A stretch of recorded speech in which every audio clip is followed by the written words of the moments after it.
رائج ہیں وہ ہمارا موضوع تھا بالخصوص نیوتا، یعنی جو شادی کے موقع پر جو لڑکے لڑکی کو سلامی دی جاتی ہے، رقم دی جاتی ہے، جس کو نیوتا بھی کہا جاتا ہے، اس کے مختلف انداز ہم نے ڈسکس کیے اور اس کے حوالے سے شرعی رہنمائی حاصل کی انشاءاللہ۔ اسی سے متعلق لیکن شادی کے موقع پر نہیں بلکہ موت کے موقع پر جو لین دین کے چند ایک معاملات ہیں اس کو انشاءاللہ ہم موضوع سلسلے کا موضوع بنائیں گے۔ آپ کی کالز بھی لی جائیں گی، آپ ویڈیو سوالات بھی ہمیں ارسال کر سکتے ہیں، ایس ایم ایس بھی الحمدللہ سلسلے کے اندر شامل کیے جاتے ہیں، لیکن ایس ایم ایس کے اندر ایک عرض کرتا چلوں کہ مختصر اور واضح ایس ایم ایس ہونا چاہیے، اور زیادہ سے زیادہ 1 لائن 1.5 لائن سے زیادہ ایس ایم ایس نہ بھیجا جائے کہ سلسلے کے دوران ہی اس کو پڑھ کر سمجھ کر سوال کرنا یہ ایک مشکل امر ہوتا ہے۔ تو مختصر ہوگا تو انشاءاللہ آپ کا سوال سلسلے میں شامل ہونا آسان ہو جائے گا۔ درود پاک کی فضیلت سنتے ہیں۔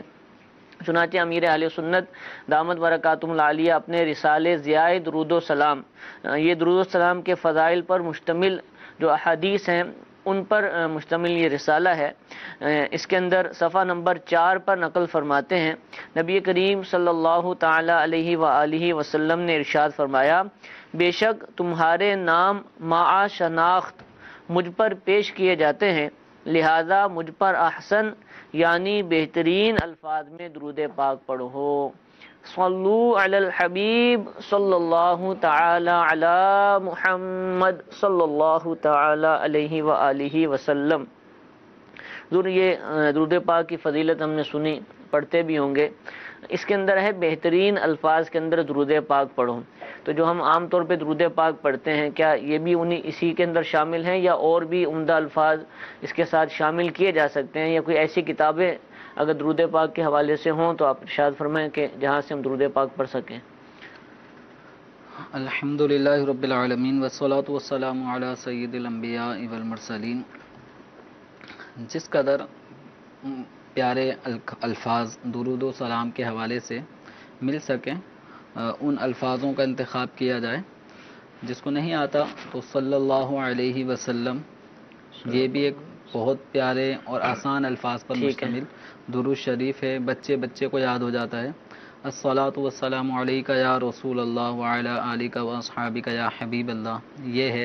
اسی طرح مولایا صلی وسلم دائما ابدا علی حبیبک خیر الخلق کلہم، تو اس میں جو آتا نا پہلا جو مصرع ہے مولایا صلی وسلم، تو یہاں پر مولایا یعنی اے میرے آقا، تو یہاں پہ اللہ تبارک و تعالی کی بارگاہ میں گویا یہ شعر جو پڑھنے والا ہے شاعر دعا کر رہا ہے کہ اے اللہ درود بھیج، سلام بھیج صحیح نبی کریم صلی اللہ تعالی علیہ وسلم پر ہمیشہ ہمیشہ۔ سبحان اللہ۔ تو یہ بھی ایک دعا ہے۔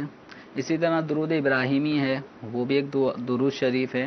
تو درود شریف کے مختلف صیغے ہیں، اگر اس کی تفصیل یعنی درود شریف کے مختلف الفاظ کے ساتھ اگر کوئی پڑھنا چاہے تو دلائل الخیرات کے اندر متعدد درود پاک سے متعلق کلمات مختلف انداز میں، اور بزرگوں نے جو بارگاہ رسالت صلی اللہ تعالی علیہ وسلم میں جو نذرانہ عقیدت درود شریف کی صورت میں پیش کیا ہے، تو وہ بزرگوں کی زبانی ادا کردہ درود پاک بھی اس میں موجود ہیں۔ ٹھیک ہے۔ تو دلائل الخیرات شریف اگر پڑھیں گے اور اس میں جو ذکر کردہ درود شریف ہیں وہ بہترین الفاظ میں مذکور ہیں، جس میں نبی کریم صلی اللہ تعالی علیہ وسلم کی حمد و ثنا کے ساتھ ساتھ درود بھی پڑھا گیا ہے۔ ٹھیک ہے۔ اللہ تعالیٰ میں کثرت کے ساتھ عمدہ الفاظ کے ساتھ پیارے آقا علیہ السلام کی بارگاہ میں ہدیہ درود پیش کرنے کی توفیق عطا فرمائے۔ حضور لین دین اور موت کے موقع پر لین دین یہ بھی ایک عجیب چیز ہے، لیکن سوالات ہمیں اس حوالے سے بھی موصول ہوتے ہیں۔ بعض جگہوں پر یہ دیکھا گیا ہے کہ اگر لڑکے کے والد کا انتقال ہو گیا، یعنی میاں بیوی ہیں اور لڑکی کا سسر کہہ لیجئے یا لڑکے کا والد کہہ دیجئے، اس کا انتقال ہو گیا، تو اب لازم ہے کہ لڑکی کے والدین یا اس کے خاندان والے لڑکے کو کچھ رقم یا کپڑے یا اس طرح کی چیزیں دیں گے۔ نہ دینا جو نا یہ ایک ناپسندیدہ کہلاتا ہے کہ انتقال ہوا اور اس موقع پر انہوں نے کچھ بھی نہیں دیا۔ تو کیا یہ ایک ایسا موقع ہے کہ اس پر اس طرح کا لین دین کا رواج ڈالا جائے، اور یہ لینا کیا کہلائے گا؟ دیکھیں یہ جو سوال جو کیا ہے یہ بعض خاندانوں میں ایسا رواج لگتا ہے جدی پشتی چلا آ رہا ہے کہ اس میں یعنی گویا کہ لڑکی والے وہ لڑکی کے سسر یا ساس کی درازی عمر بالخیر کی ہی دعائیں کرتے رہتے ہوں گے کہ اللہ ان کو درازی عمر بالخیر عطا فرما، کیونکہ ان کے انتقال کی صورت میں اس خاندان میں رسم یہ ہے کہ ان کے مرنے کے بعد اب 40ویں 10ویں یا برسی کسی ایک موقع پر یہ رسم بعض خاندانوں میں چل رہی ہے کہ اب لڑکی کے جو والد ہیں، بھائی ہیں، لڑکی والے ہیں، ان پر یہ بوجھ آ جاتا ہے کہ وہ لڑکے کے جو بھی باپ کی اولاد میں شامل ہے، یعنی نند یا دیور جیٹھ جو بھی ہیں، ان کے گھر والوں کو لڑکی کے گھر والے سوٹ دیں گے. اور یہ موقع بھی کون سا ہے؟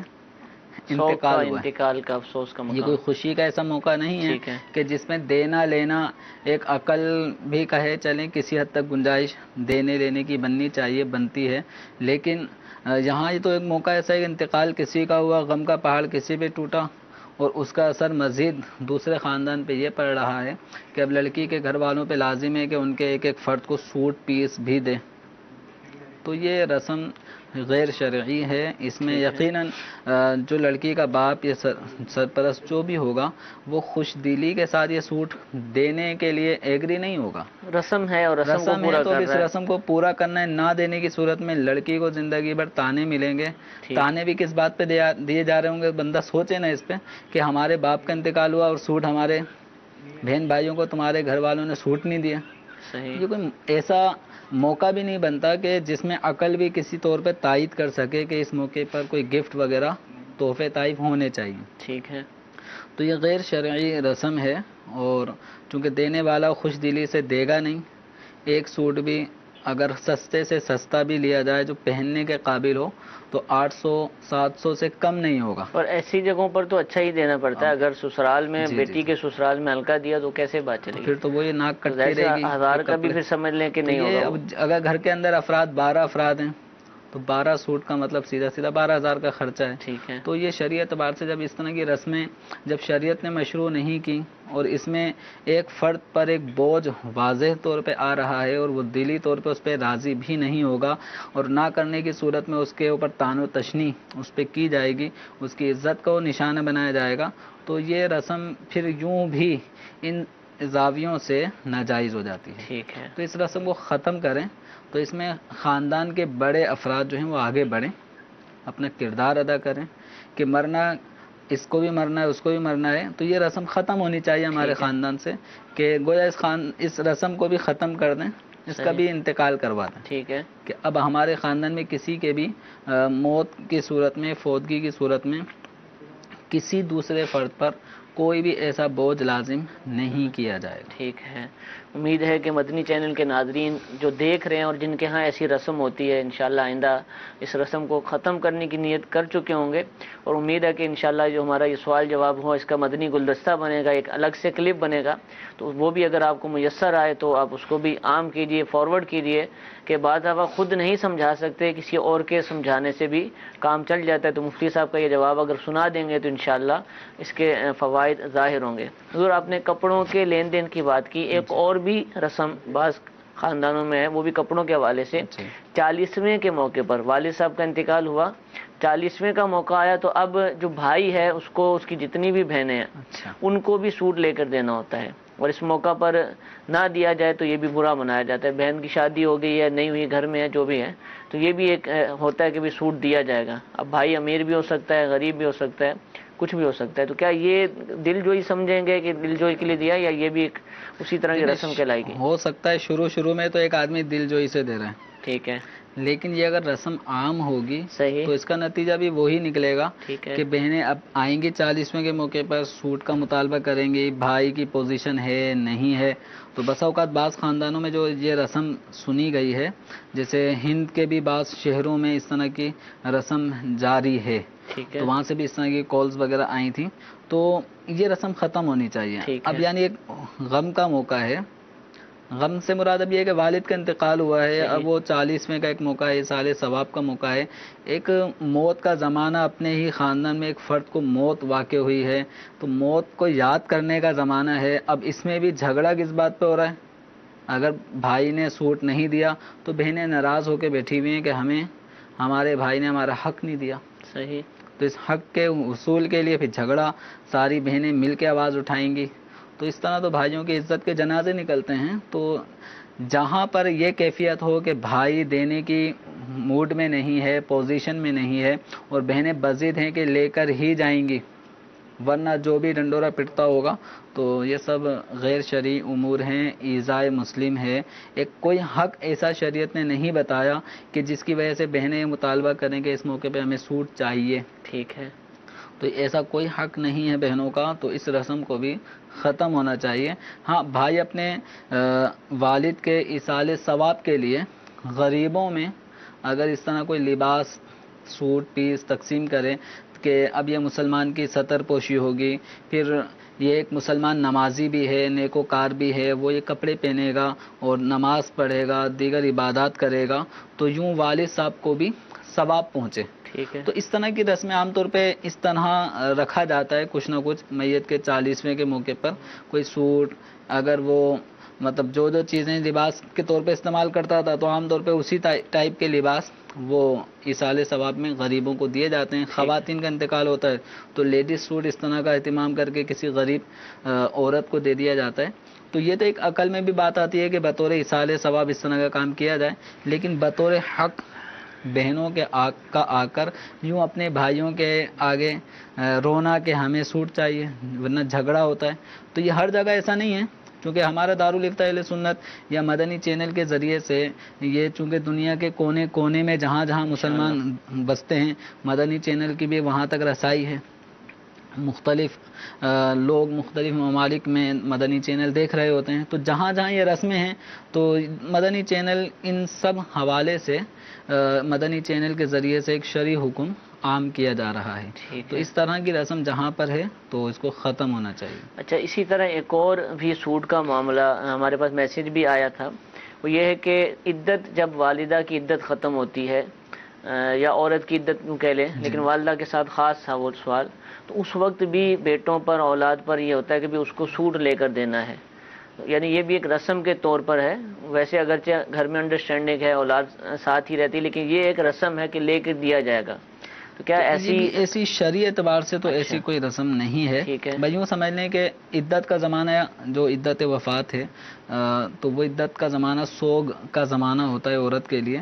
اس پہ وہ تمام تر پابندیاں جو ایک نارمل عورت زیب و زیبائش کر سکتی ہے, اپنے آپ کو زینت دیتی ہے, خوشبو لگاتی ہے, مہندی لگاتی ہے, تو اس طرح کے اچھے اور خوشنما لباس پہنتی ہے جس کو کہیں جیسے تقریبات میں پہنے جاتے ہیں تو زیورات پہنتی ہے. لیکن یہ عدت میں بیٹھنے والی عورت یہ سب کام نہیں کرے گی. ٹھیک ہے. اب ایک عدت کا زمانہ ختم ہوا ہے, اس پہ پابندیاں جو آئی تھیں اس نے وہ زمانہ پورا گزارا ہے, پابندیاں کی ہیں, ایک حکم الہی پہ عمل کیا ہے. تو اب اس کے بعد ایک عدت کا زمانہ ختم ہوتا ہے, تو عام طور پہ اس طرح جہاں جہاں رائج ہے تو یہ کوئی لازم نہ سمجھے. ٹھیک ہے.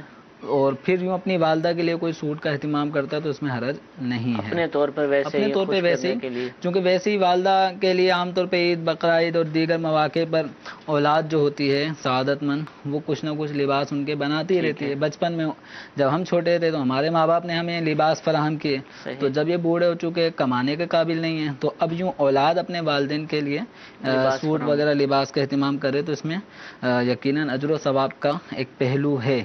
لیکن یہ کوئی لازم نہیں ہے کہ اس موقع پہ لباس دیا جائے. اگر کسی نے نہیں دیا تو اس پہ کوئی ہوٹنگ نہیں کی جا سکتی, بطور رسم نہ کیا جائے, ویسے ہی سعادت مندی سمجھتے ہوئے کیا جائے. لیکن لازم سمجھتے ہوئے کہ نہیں دیا تو اب بھائی کے اوپر کہانی گھومی اور اس کو سب تان و تشنی کا نشانہ بنا رہے ہیں. خود ماں ایک ٹارگیٹ بنائی ہوئی ہے کہ میری عدت پوری ہے, اس نے سوٹ بھی نہیں دیا.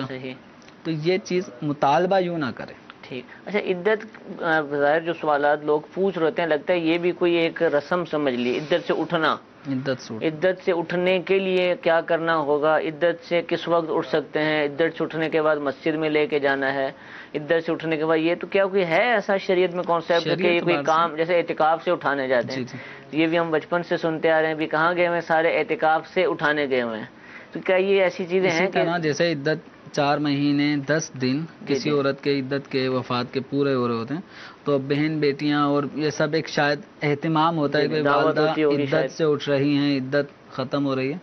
تو اس طرح کی رسم کو باقاعدہ کوئی ایسا شریعت مطہرہ نے کوئی اہتمام کرنا اس پہ کوئی تقریب کرنا، ایسی کوئی چیز ہمیں بتائی نہیں ہے. ٹھیک ہے. لیکن یہ ہے کہ عدت کے احکام سے احکامات کی بجاوری کرتے ہوئے ایک ٹائم پیریڈ ایک عورت نے گزارا ہے، تو اب اس پہ وہ پابندیاں ختم. اب یہ گھر سے ضرورت کے تحت باہر بھی جو پہلے جا سکتی تھی اب یہ جا ضرورت سکتی کے ہے. تحت بلا ضرورت عورتوں کو بازار ہے. کی زینت بننا ہی نہیں ہے، چاہے وہ صحیح. جوان ہو یا بوڑھی ہو.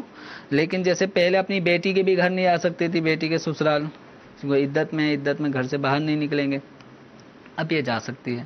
کوئی بیٹا اگر ماں سے جدا کسی دوسرے گھر میں رہتا ہے تو یہ ماں جہاں پہ عدت گزار رہی ہے اس کو چھوڑ کے اپنے بیٹے کے گھر پہ نہیں جائے گی، ٹھیک ہے. لیکن اب جا سکتی ہے. صحیح. تو عام طور پہ ہمارے معاشرے میں یہ طریقہ کار چل رہا ہے کہ اگر کسی بیوہ عورت کے بھائی وغیرہ زندہ ہیں، ان کا گھر ہے، تو عدت سے اٹھنے کے موقع پر اگر ماں باپ زندہ ہیں تو ان کے گھر جاتی ہے، بھائی ہیں تو ان کے گھر جاتی ہے. تو شرعاً اس میں بھی کوئی حرج نہیں ہے. اگر کوئی عورت نہیں جاتی تو اس پہ یہ مطالبہ نہیں ہوگا کہ یہ گھر سے باہر کیوں نہیں نکلی. بس جو پابندیاں تھیں وہ پابندیوں کا زمانہ ختم ہو گیا. اب عورت اپنے آپ کو پابندیوں میں نہ رکھے کہ شریعت مطہرہ نے جتنی پابندی رکھی تھی اس سے آگے تجاوز نہ کرے. ٹھیک ہے. جیسے ایک ام المؤمنین رضی اللہ تعالی عنہا کے بھائی کا انتقال ہو گیا. صحیح. تو انہوں نے اپنے زیورات وغیرہ اتار لیے. ٹھیک ہے. کہ شوہر کے انتقال کے علاوہ اگر کسی محرم کا انتقال ہو جائے تو کوئی بھی مرد یا عورت 3 دن تک وہ تھوڑا غمی کی کیفیت میں آ سکتا ہے، جس کو سوگ کہتے ہیں، سوگ منا سکتا ہے. اب جیسے ان کے بھائی کے وصال کو 3 دن پورے ہو گئے تو انہوں نے اپنی کنیز سے فرمایا کہ میرے زیورات لے کر آؤ. اچھا. زیورات منگائے اور زیورات پہنے.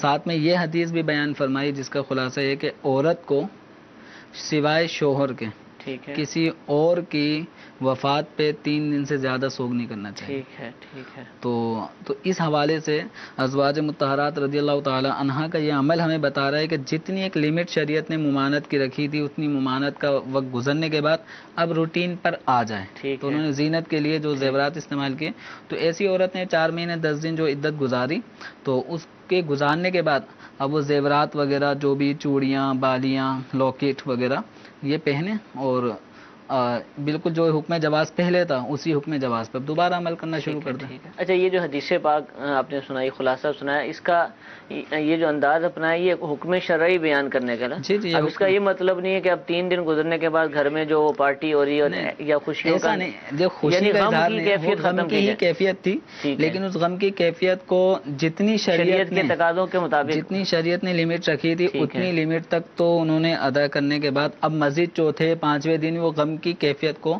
مطلب برقرار نہیں رکھا اور جو نارمل لائف تھی اسی لائف کو انہوں نے اختیار کیا اور زیور پہنے.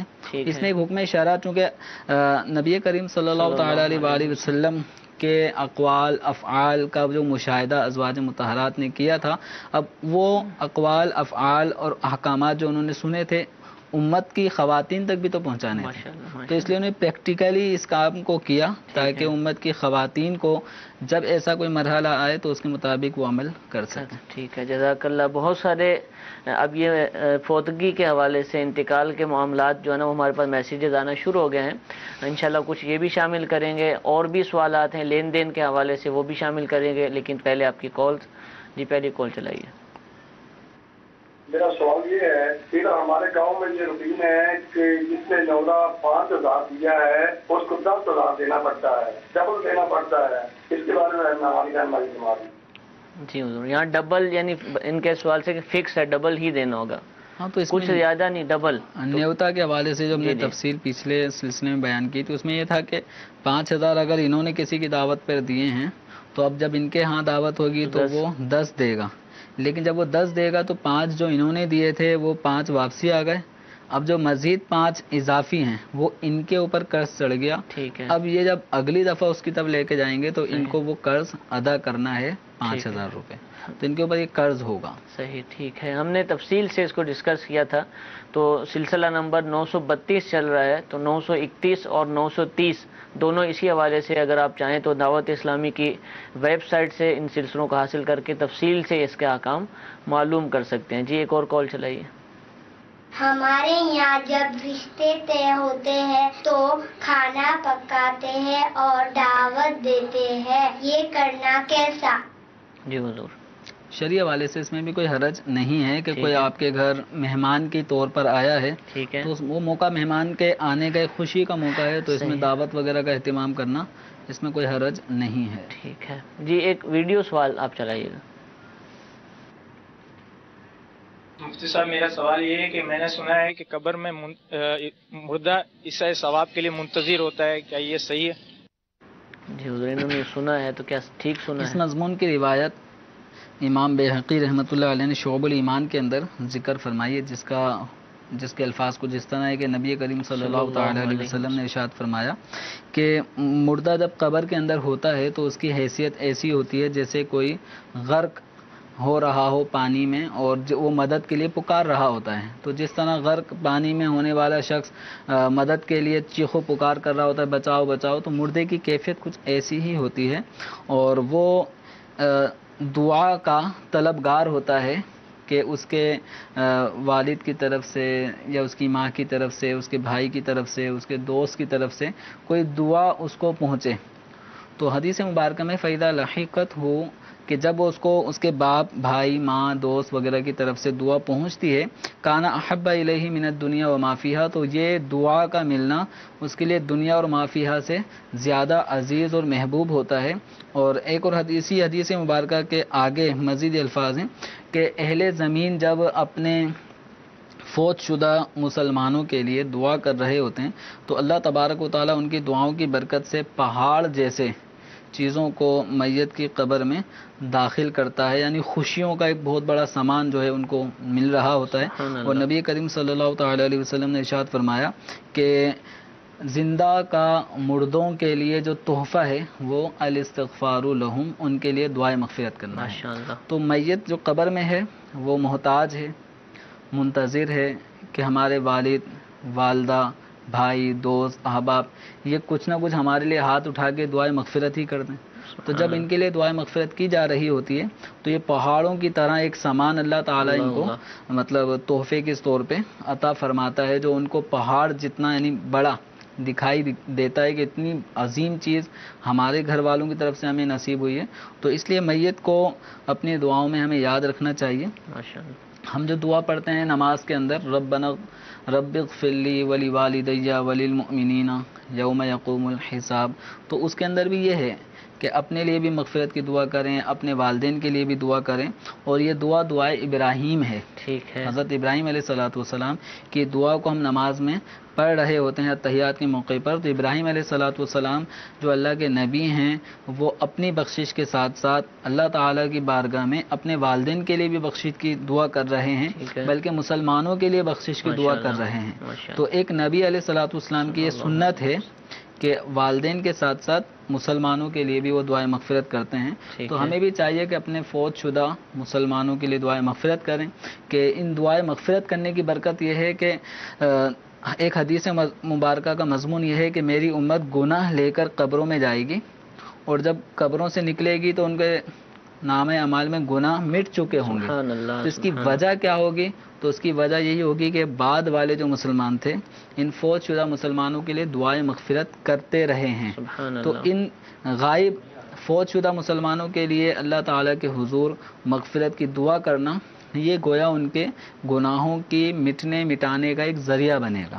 تو ہمیں چاہیے کہ اپنے فوت شدہ مسلمانوں کو بالکل نہ بھولیں، بھائی ہیں، والد ہیں، والدہ ہیں، جو بھی عزیز اقارب میں کوئی فوت ہو چکا ہے، یا ہم جانتے ہیں نہیں جانتے، ویسے ہی ہر مسلمان مرد عورت کے لیے جیسے کہ نماز جنازہ کے اندر جو دعا پڑھی جاتی ہے اللہم اغفر لحینا ومیتنا وشاہدنا وغائبنا، اس میں سارے مسلمانوں کی گویا ایک طرح سے مغفرت کی دعا کی جا رہی ہوتی ہے۔ تو یہ اس میں ہمیں درس ہے کہ مرنے والے کو، زندہ کو، غائب موجود تمام افراد کے لیے دعائیں مغفرت کرتے رہیں، کہ ہمیں مغفرت کی دعا کرنا یہ ہمارا ایک کام ہے، مغفرت کرنا یہ اللہ تعالیٰ کا کام ہے۔ ہم اپنا کام کرتے رہیں تو انشاءاللہ دعائیں مغفرت کی برکت سے ہمارے مرحومین انشاءاللہ مغفرت یافتہ ہو کر اٹھیں گے۔ مفتی صاحب، آپ کیا سمجھتے ہیں کہ دعوت اسلامی کے مدنی ماحول سے وابستگی، یہ جو عمل آپ کہہ رہے ہیں کہ ہم مرحومین کے لیے کریں، تو کیا یہ بڑھ نہیں جاتا کہ اگر کوئی وابستہ ہے اور اس کا انتقال ہو جاتا ہے تو ایک نارملی جو آج کل کے دور میں مسلمان ہیں ان کے ہاں بھی الحمدللہ مسلمان اسال کرتے ہی ہوں گے، لیکن مدنی ماحول سے رخصت ہونے کے بعد اس کے یوں سمجھ لیں کہ جو محبین لوائقین وہ بڑھ جاتے ہیں. نہیں بالکل، ایک اچھی صحبت ملتی ہے نا، تو اچھی صحبت میں آدمی اس کے یوں سمجھیں کہ اگر ایک نارمل لائف میں آدمی ہو تو اس کے لیے دعائیں مغفرت کرنے والے 150 افراد وہ بھی ایک تیجے 10ویں کے موقع پہ جمع ہوئے تو ہوئے، اس کے بعد تقریباً پھر بھول جاتے ہیں. ٹھیک ہے، لیکن الحمدللہ دعوت اسلامی کے ماحول یا اس جیسے اور جہاں ماحول ہیں دینی مذہبی، وہاں پہ الحمدللہ جو نیک صالحین لوگ ہوتے ہیں ان کو لوگ بھولتے نہیں ہیں، بلکہ یوں سمجھیں کہ کوئی بھی ایک عام مبلغ بھی اگر ہوگا تو اس کا بھی جب کبھی کوئی ایسا موقع آتا ہوگا تو لوگ اس کے لیے بھی ایصال ثواب کرتے رہتے ہیں. اور الحمدللہ مدنی چینل پہ جب کبھی کسی مرحوم کے ایصال ثواب کے حوالے سے تعداد کاؤنٹنگ آتی ہے تو بہت زیادہ ہزاروں کی تعداد میں، کروڑوں کی تعداد میں اس طرح ایصال ثواب بھی ہو رہے ہوتے ہیں. تو یہ اچھے ماحول کی برکتیں ہیں. اچھے کام کریں گے دنیا میں بھی نام ہوگا اور آخرت بھی انشاءاللہ بہتر ہوگی انشاءاللہ. جی ایک اور کال چلائیے. میرا آپ سے سوال ہے کہ بزرگ خواتین جن کو قرآن پاک پڑھنا نہیں آتا وہ قرآن پاک پر انگلی پھیرتی ہیں جاتی ہیں اور لفظ اللہ یا بسم اللہ شریف پڑھتی رہتی ہیں، کیا اس طرح ثواب مل جائے گا اور کیا یہ قرآن پاک سارا ثواب بھی کیا جا سکتا ہے؟ جزاک اللہ خیرا. السلام علیکم ورحمۃ اللہ وبرکاتہ. وعلیکم السلام ورحمۃ اللہ وبرکاتہ. خواتین خاص نہیں ہیں، مرد بھی بہت سارے ایسے ہیں کہ اب دیکھا ایسا کر رہے ہوتے ہیں. اس کو عام طور پہ بسم اللہ کا قرآن بھی کہتے ہیں. رمضان شریف میں تو بسم اللہ کا قرآن پڑھنا ہے جلدی. جی جی. تو جس کو نہیں آتا وہ بھی قرآن بسم اللہ شریف بھی ٹھیک پڑھ لیں کہ نہیں یہ بھی معلوم نہیں. تو قرآن خوانی ہو رہی ہوتی ہے تو جذبے میں آگے بسم اللہ کا قرآن وہ سب سے آگے اس کا سپارہ ختم ہو رہا ہوتا ہے. تو بہرحال دیکھیں اس میں یہ نہیں کہہ سکتے کہ اس کو قرآن پاک پڑھنے کا ثواب مل رہا ہے. ٹھیک، یہ نہیں کہہ سکتے. قرآن پاک اس نے ہاتھ میں لیا، قرآن شریف ہاتھ میں لینا بھی ثواب کا کام. ماشاءاللہ. اچھا، اس کے صفحے پلٹ رہا ہے، زیارت ہو رہی ہے قرآنی آیات کی، قرآن کو دیکھنا بھی اجر و ثواب کا باعث ہے. ٹھیک ہے، اب اس کے ساتھ یہ ہر لائن پہ بسم اللہ پڑھ رہی ہے تو بسم اللہ پڑھنا بھی ایک اجر و ثواب کا کام ہے. ٹھیک ہے، تو اس کو جو یہ کام کر رہا ہے یا کر رہی ہے اس کو اتنا تو ثواب مل رہا ہے. ٹھیک ہے. اب رہا یہ معاملہ کہ اس کو قرآن پاک پڑھنے کا ثواب ملا، یہ ہم نہیں کہہ سکتے. صحیح. اب اس کی نیت ہے، کڑن ہے کہ مجھے بھی کاش قرآن پاک پڑھنا آ جائے، تو اگر یہ کوشش کرے ٹھیک ہے، تو کوشش کرنے کی صورت میں بھلے اس کو صحیح پڑھنا نہیں آ رہا لیکن یہ کوشش جاری رکھے ہوئے ہے.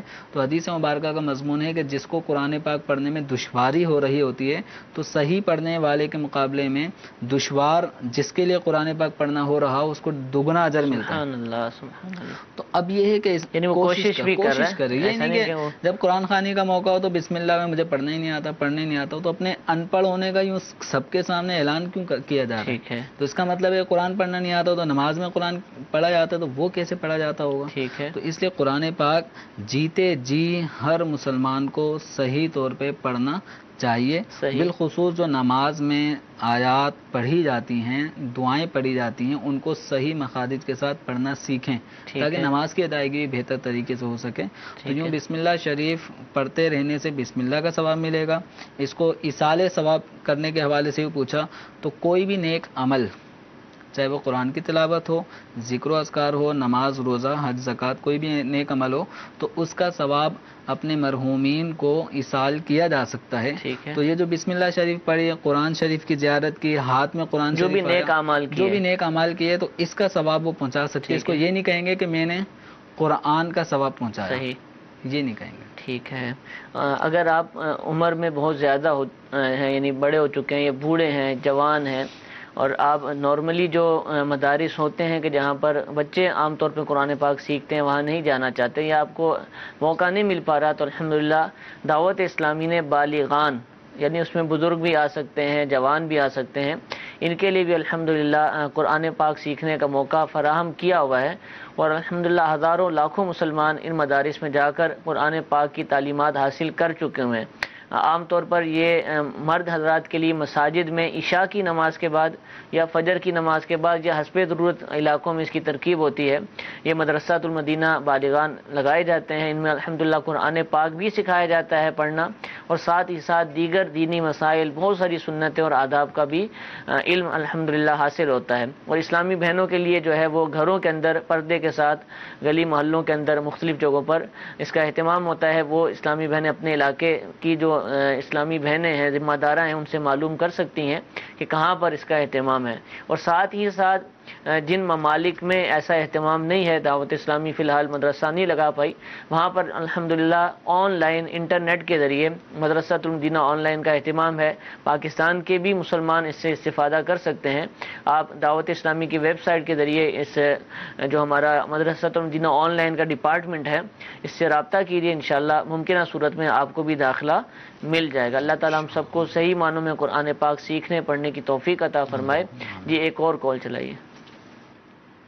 دارستہ اہل سنت میں میرا ایک سوال ہے، کبھی بارش کی موسم میں اکثر مطلب قبریں دھس جاتی ہیں، پورے پٹیے بھی بیٹھ جاتے ہیں، اس کی سلاٹیں بیٹھ جاتی ہیں، پھر ایسی قبریں مطلب بیٹھ گئی تو اب ان قبریں کس طرح درست کی جائے گی؟ برائے کرم رحمت۔ جی آج کل بارشوں کا موسم ہے پاک و ہند کے اندر، تو اکثر تو نہیں لیکن قبریں بیٹھنے کی اطلاعات ملتی رہتی ہیں، تو اب کیا کریں گے؟ اس کا حکم شرعی کیا ہے؟ دیکھیں اس میں یہ ہے کہ جو قبریں ڈیمیج ہو رہی ہیں جی جی اور قبر کھولے بغیر اس کی اصلاح ممکن ہے، ٹھیک تو ہے، پھر یہی طریقہ کار اختیار کیا جائے گا کہ مردے کو نکالے بغیر اس کی اصلاح کر دی جائے۔ ٹھیک اگر ہے۔ کوئی سلیب ڈیمیج ہو رہا ہے، گر رہا ہے، تو اس کو ہٹا کے دوسرا سلیب وہ لگا دیا جائے۔ بسا اوقات اس کے ڈیمیج ہونے کی ایک وجہ یہ بھی ہوتی ہے کہ من جو ہے وہ مٹی اس کے اوپر زیادہ ڈال دی جاتی ہے، سلیب کمزور سریا نہیں ہوتا، یا اس میں تو اس پہ تھوڑی مٹی بہت زیادہ جو ڈالی گئی ہے، تو زیادہ سے زیادہ ایک بالش تھوڑی سی اوپر اتنی اونچائی قبر کی یہ مسنون ہے۔ ٹھیک ہے، بہت زیادہ اونچی اونچی قبریں کر کے اس سلیپوں کا وزن، سلیپوں میں جو سریے ہوتے ہیں وہ یہ بالکل برائے نام یعنی ہی اس ہوتے کے ہیں۔ اندر بھی کرپشن یوں سمجھ لیں بالکل گے ہے، کیونکہ اس وقت مجبوری ہے، وہ اتنا کون چیک کرے اب گا؟ مردہ تو کہے گا نہیں کہ سلیب ہے۔ اچھے لگاؤ، اور عام طور پہ یہ بنے وہیں قبرستان میں ہی ہوتے ملتے ہیں، ہیں، تو عام طور پہ وہی آگے 5-6 جتنے بھی سلیب ضرورت کے ہوتے ہیں وہ لگا دیے جاتے ہیں، تو اس لیے تھوڑے کمزور سلیب بھی ہوتے ہیں، تو اس کا اہتمام کریں کہ سلیب مضبوط ہوں۔ ٹھیک ہے، خیر ابھی اب ہاتھ میں ہوگا یا نہیں ہوگا، لیکن اگر قبر ڈیمیج ہو رہی ہے تو جتنا حصہ ڈیمیج ہوا ہے مردے کو قبر سے نکالے بغیر جو اصلاح ممکن ہے وہ کریں گے۔ ٹھیک ہے، اچھا کبھی ایسا ہوتا ہے قبر کھل گئی، مردہ دکھائی بھی نہیں دے رہا اور جھاڑیاں ہی جھاڑیاں ہیں، قبر کی یوں بظاہر صورت کوئی نظر نہیں آ رہی، تو اس کو مٹی بھر دی جائے، ٹھیک ہے، اور مٹی بھرنے کے بعد اس کو قبر نما جو نارمل انداز ہوتا ہے اس انداز اونٹ کو کی کوہان اختیار کی کریں۔ طرح، ٹھیک ہے، اسی طرح کبھی ایسا ہوتا ہے کہ بارش کی وجہ سے مٹی جو ہے نا وہ پھیل جاتی ہے اور وہ پلین ایک جگہ دکھائی دے رہی ہوتی، تو اب ایسی صورت میں جو اوپر میت کے جو سلیب وغیرہ اس جگہ مٹی ڈال کے اس کو کوہان نما جو مصنون طریقہ اس کے مطابق اس کو تبدیل کریں، تو یعنی قبر کی نشانی باقی رہے۔ صحیح، بس اوقات ایسا ہوتا ہے کہ ابھی تازہ قبر ہے، وہ ڈیمیج ہو گئی اور مردہ بھی نظر آ رہا ہے، قبر اس انداز میں ڈیمیج ہوئی ہے کہ مردے کو نکالے بغیر اس کی اصلاح مرمت نہیں ہو سکتی، تو اب پھر نکالنا بضرورت اس کی صورت بنے گی۔ علماء سے اجازت لی جائے، رابطہ کیا جائے، اس کے بعد ہی بالکل فیصلہ کیا جائے، جی اپنی مرضی نہ کی جائے۔ ہاں اس معاملے میں اپنی مرضی نہ چلائیں، تو بس اوقات ایسا ہوتا واقعتاً ہے عالم سے ہی، جو مفتی ہیں، عالم ہیں، جو علم دین جانتے ہیں، ان سے رابطہ کیا ان جائے۔ سے ہی رابطہ کیا جائے۔ ٹھیک ہے، جزاک اللہ۔